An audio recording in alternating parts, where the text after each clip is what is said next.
Well, the Democrats' spending bill finally passed the House last night, now heads to President Biden's desk for final approval. Take a quick look at what's in this $1.2 trillion spending bill, $110 billion for roads and bridges, $39 for public transportation, $66 billion for passenger and freight rail, and billions more for things like electric vehicles, internet access, modernizing the electric grid, airports, and a slew of other things. Many say it's a much-needed win for Biden. Will it be a win for the American people? That remains to be seen. We're joined now by Congressman Pat Fallon, a Republican from Texas. Congressman, always good to see you. So look, let's be very clear. Pretty much all those things are things that are good for America. But as my grandfather told me a long time ago, it's often more important how you do things than what you're actually trying to do. And the way Democrats are trying to allocate these resources seems to leave less money for what we desperately need and more money for things that may be dubious in their origins. Yeah, no, Joe, and thanks for having me on. You're absolutely right. It's not so much what we need is what they want.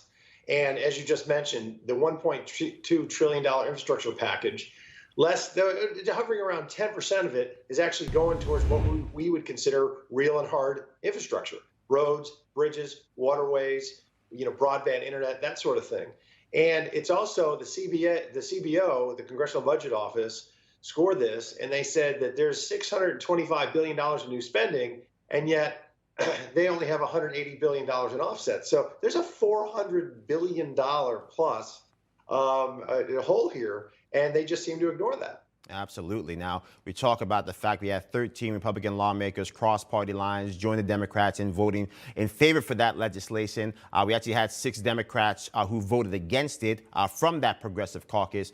So it seems like it's possible Pelosi didn't even have the votes to pass the bill along party lines. If Republicans did have that leverage, why didn't they use it? That is just, I can't tell you, Joe, it'd be beyond honest and be very candid and frank with you here, how disappointed I am and so many other of my colleagues, and I think millions of our constituents, tens of millions of them, that 13 Republicans would do essentially Nancy Pelosi's bidding and Joe Biden's work for them. This was a bad infrastructure package. As you mentioned, we do need an infrastructure package. We do have aging roads and bridges and waterways and airports, and the broadband internet, something we need to do for rural communities. But at the same time, you don't need $1.2 trillion. Remember, this whole thing started with Biden saying that we needed $2.25 trillion for infrastructure. Right. He had to have it, or the sky was going to fall. And then magically negotiating against himself, he got it down to 1.2. So I think a realistic package would be something more on the line of 200 or 300 billion that could actually go to the things we desperately need as a country. Absolutely. You talk about the actual scoring of the bill. There's some estimates that the true price tag will be north of $4 trillion, not the 1.2 that is currently on paper. When you look at that, to me, the problem is that the runover, so to speak, the cup that spilleth over, are on things that are not central and critical to core American competencies, those roads, those bridges, those waterways, that broadband. How do we get the American people to understand that? And particularly as we head into this winter and then into the summer after that, as the heating costs continue to rise, as we sit here and look at food prices skyrocketing and people on fixed incomes getting the short squeeze at a time when they can least afford it, how do we get the American people to line up the dots in many ways like they just did down in Virginia? Yeah, I was going to say they just seem to do that in Virginia. And there's black holes. A lot of this money, like in transit, in the COVID relief package, transit got $70 billion. And in this bill, they're getting an additional $91 billion. You would expect some folks to operate, maybe not at a profit, but at least at a break even. And if you continually give them these kinds of bailouts, they're going to be run in a very inefficient manner, rather.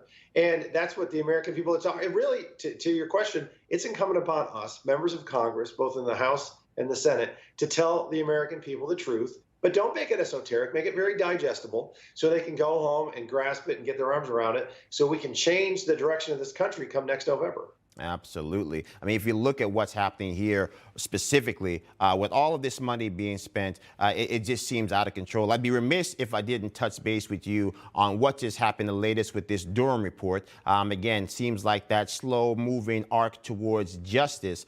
So many people seemingly forgotten about the fact that that Steele dossier seemed to have dubious origins, and the people who reported on it breathlessly don't want to be bothered to update their viewers. Hey, by the way, it looks like not only did we get it wrong, but the people who actually came up with these documents may in fact have engaged in criminal activity. Yeah, I mean, the Russian hoax went on for the entire Trump presidency for 4 years. And that's the way the liberal media plays this stuff, right? They have an accusation from, even if it's a dubious source, they put it on page 1. And then when they find out the truth comes out and it was untrue, they put it back on page 28. Like in a corrections, or they just, it's like CNN does so often, just ignore it wholly. And I'm glad that, justice hopefully here will be served, and criminal activity, will be punished. And some of those folks need to go, in a cage, because they are absolutely criminal for far too long. Absolutely. Congressman Pat Fallon, as always, good to see you, my friend. God bless. We'll talk to you again soon.